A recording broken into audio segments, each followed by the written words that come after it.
Olá, ouvintes! Bem-vindos ao podcast Vozes do Trabalho, onde desvendamos tudo sobre o direito do trabalho. Eu sou Aline Pereira e no episódio de hoje, juntamente com Camille Pirovani, Andressa Silva e Evelyn Vitória, vamos explorar um tema que impacta a vida de trabalhadores e empregadores em todo o país. Para iniciar, vamos falar um pouco sobre a história do direito do trabalho. Para compreender o fundamento do direito do trabalho, é preciso entender a evolução histórica que proporcionou a proteção do empregado, que na relação jurídica é a parte economicamente mais fraca. A história da sociedade pré-industrial é marcada pela falta de legislação trabalhista. O trabalho predominantemente nessa época é o trabalho escravo, sendo este tratado como mercadoria, não sendo sequer sujeito de direitos, apenas obrigações. Assim como o escravo, o servo era um trabalhador preso à terra, dependente do seu senhor e obrigado a pagar tributos. Logo, seus únicos direitos eram suas casas e porções de terras para cultivar em dias determinados. Porém, a sua dívida com o senhor feudal não o possibilitava de se desvencilhar da terra. Entretanto, o direito do trabalho, como conhecemos hoje, começa a ser desenhada no século XVIII, quando os trabalhadores das indústrias inglesas começam a exigir melhores condições de trabalho. As primeiras regulamentações, conhecidas como legislações industriais, buscavam, por exemplo, proteger crianças e mulheres e limitar a jornada de trabalho em 12 horas diárias. Uma curiosidade é que, atualmente, o maior princípio do direito trabalhista é o protetor, uma vez que o trabalhador, em sua relação de trabalho, assume uma posição inferior e de dependência financeira do empregador. Sendo assim, o direito trabalhista funciona como uma ferramenta para fornecer equilíbrio entre o sujeito contratado e o contratante, conhecido também como empregado e empregador. No Brasil, a primeira legislação trabalhista foi criada em 1934, no governo de Getúlio Vargas, garantindo aos trabalhadores direitos básicos como salário mínimo, jornada de trabalho como conhecemos hoje, de 8 horas diárias, férias e liberdade sindical. Para aqueles que não sabem, liberdade sindical é um direito fundamental que permite aos trabalhadores e patrões se organizarem em sindicatos para defender os seus interesses. A Constituição de 88 garante a liberdade sindical no Brasil, sem interferência do Estado. Porém, foi só em 1943, com a consolidação das leis trabalhistas, chamada de CLT, que esses direitos foram sistematizados em um único documento e, desde então, essas são as leis que normatizam o trabalho no país.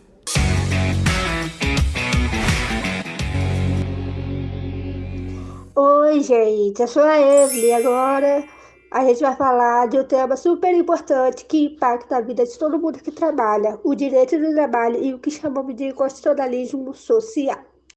Então, vamos começar do começo. Você já parou para pensar por que a gente tem direito trabalhista?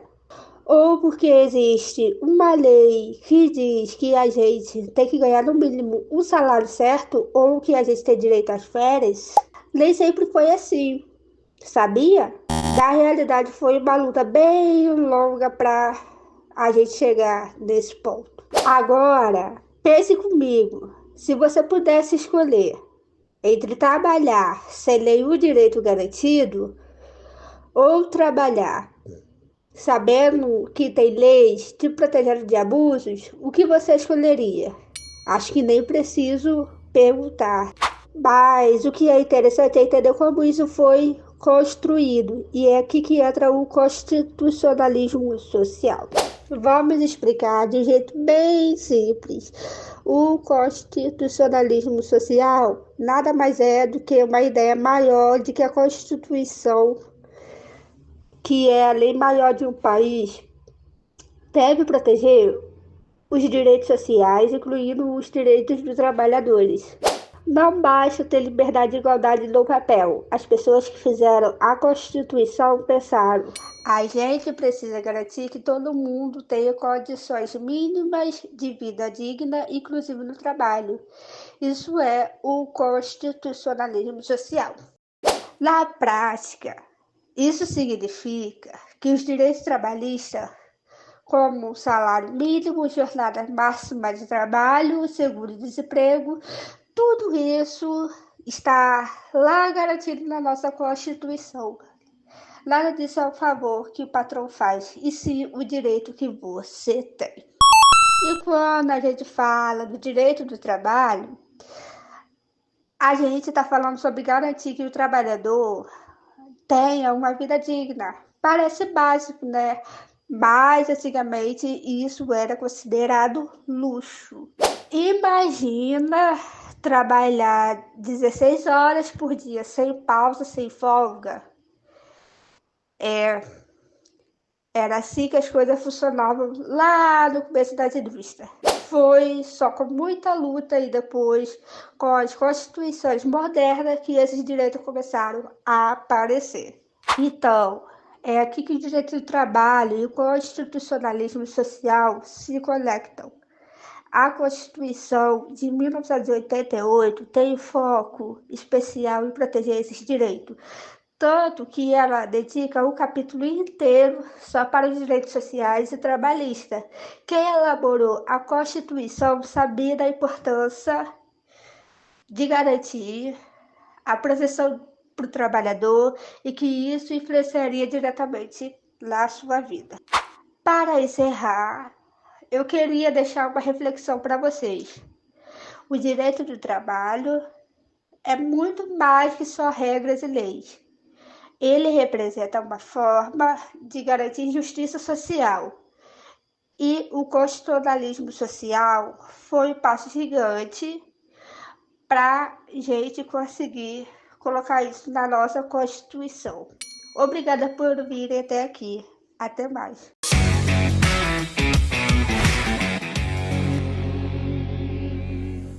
Agora iremos falar sobre relação de trabalho.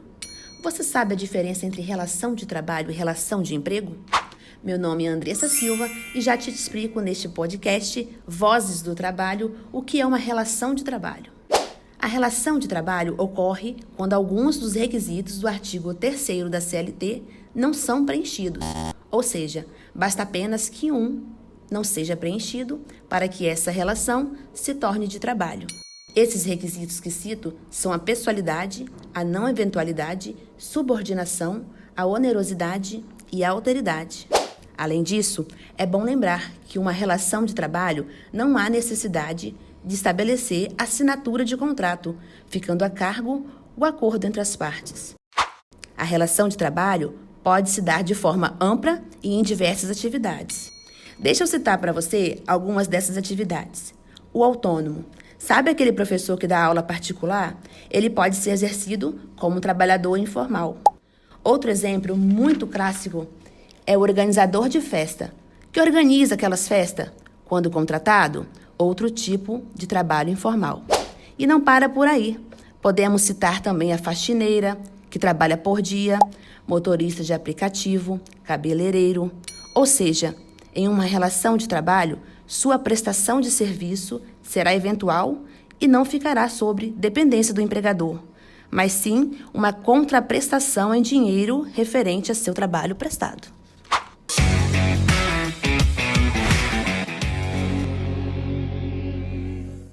Olá, pessoal! Meu nome é Camille e agora nós vamos explorar como funcionam as relações de emprego. Sabe aquele papo de patrão e empregado? Pois é, tem muita coisa por trás dessa história.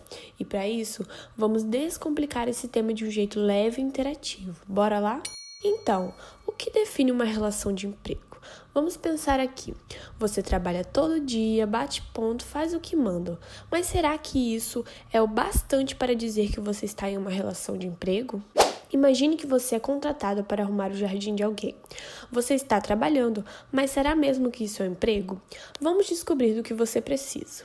Para ser considerado uma relação de emprego, você precisará preencher os 5 requisitos constados no artigo 3º da CLT. O artigo 3º da CLT traz pra gente que considera-se empregado toda pessoa física que prestar serviço de natureza não eventual a empregador, sob a dependência deste e mediante salário. Então vamos aos requisitos. Primeiro é a pessoalidade. Sabe quando você quer mandar aquele seu amigo no seu lugar para trabalhar? Pois bem, aqui não funciona, pois a relação de emprego é entre você e o empregador e só você pode fazer o trabalho. Segundo é a onerosidade. Traduzindo, tem que rolar uma grana, né? Pois ninguém trabalha de graça. Agora, o terceiro é a subordinação. Basicamente, tem um chefe mandando em você e você obedecendo, dentro dos limites, é claro. O quarto é a não eventualidade, ou seja, o trabalho tem que ser constante e não só de vez em quando.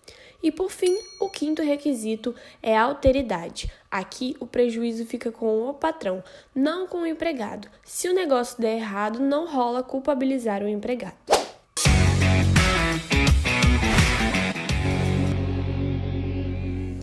Olá pessoal, sou eu de novo e para finalizarmos, dessa vez eu trouxe aqui comigo duas pessoas que fazem parte do nosso grupo, Andressa e Evelyn, que também fazem parte de uma relação de trabalho, mas em categorias diferentes, para fazermos uma série de perguntas relacionadas ao seu trabalho, para que vocês possam entender melhor na prática como isso de fato funciona.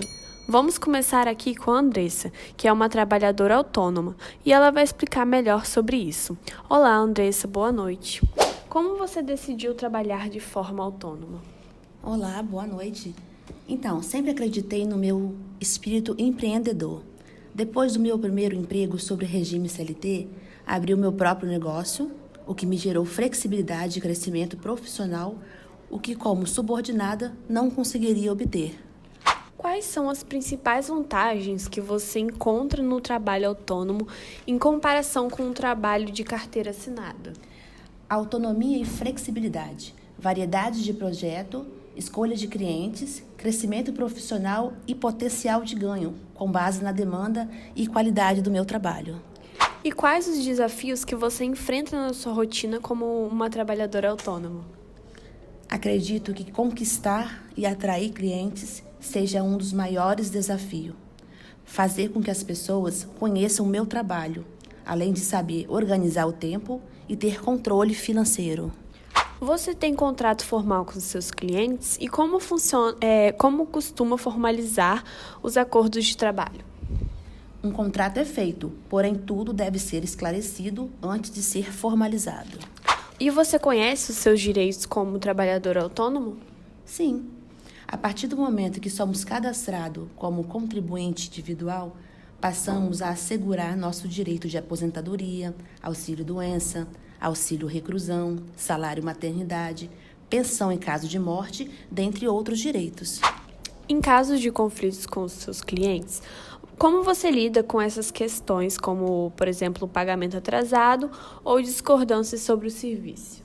Neste caso, procuramos praticar escuta ativa. Oferecemos soluções e, no caso de atraso de pagamento, identificamos o atraso, pois saber o que gerou esse problema será sempre o primeiro passo.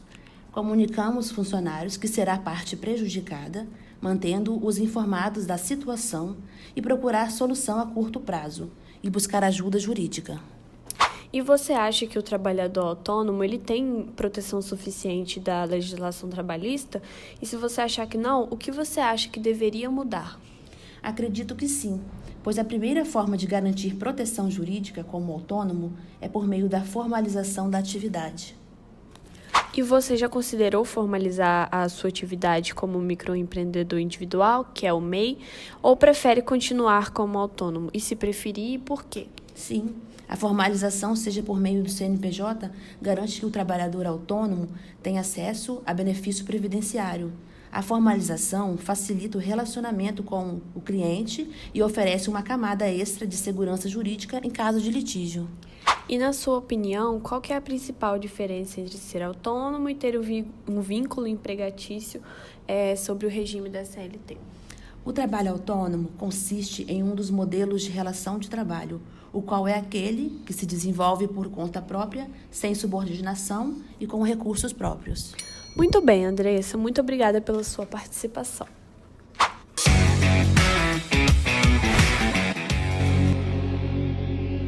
Bom, agora vamos entrevistar a Evelyn, que é uma das componentes do nosso grupo. Evelyn, você trabalha com o quê?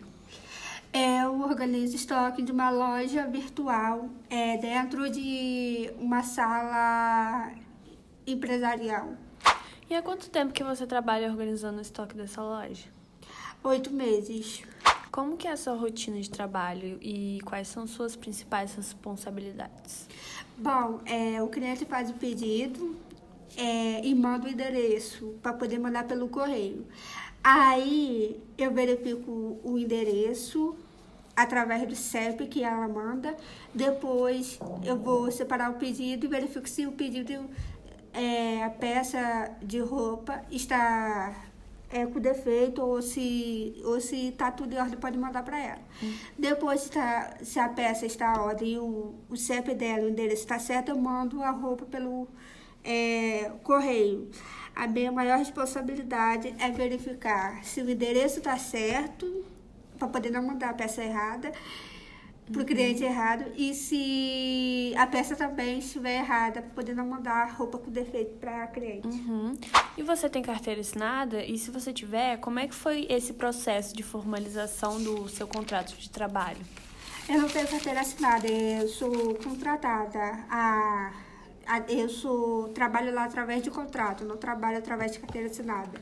E a sua empresa, ela oferece algum tipo de treinamento ou orientação sobre a organização do estoque, que é o que você faz lá? Sim, ela ofereceu. Quando eu iniciei, eu tive uma ajuda da minha supervisora. E você sente que as condições do seu trabalho, como o espaço, a segurança, a ventilação, elas são adequadas? Sim, eu não organizo o estoque, tenho uma colega de trabalho, então a demanda, assim, não fica muito grande para mim, porque eu tenho uma pessoa que me ajuda, Então entendeu? as funções são bem distribuídas, né? O que você quis dizer. E como é a comunicação entre você e os seus superiores, os seus colegas de trabalho? É tranquilo, eu nunca tive problema com ninguém. Sempre me atendeu super bem e se eu tiver algum problema, ele sempre tenta resolver da maneira mais pacífica possível. Sim. E a sua microempresa, né, que você trabalha, ela respeita os direitos trabalhistas, como jornada de trabalho, hora extras e intervalos? Sim, eu trabalho 8 horas por dia, tenho o horário de almoço certinho, ela paga meu vale transporte também, tudo certo. E você já teve algum problema em relação aos pagamentos, como atraso no salário ou a falta de algum benefício? Não, elas sempre pagaram certo na data estipulada no contrato trabalhista. E foi isso. Finalizamos aqui uma série de perguntas e o podcast Vozes do Trabalho. Obrigada pela sua participação e até mais.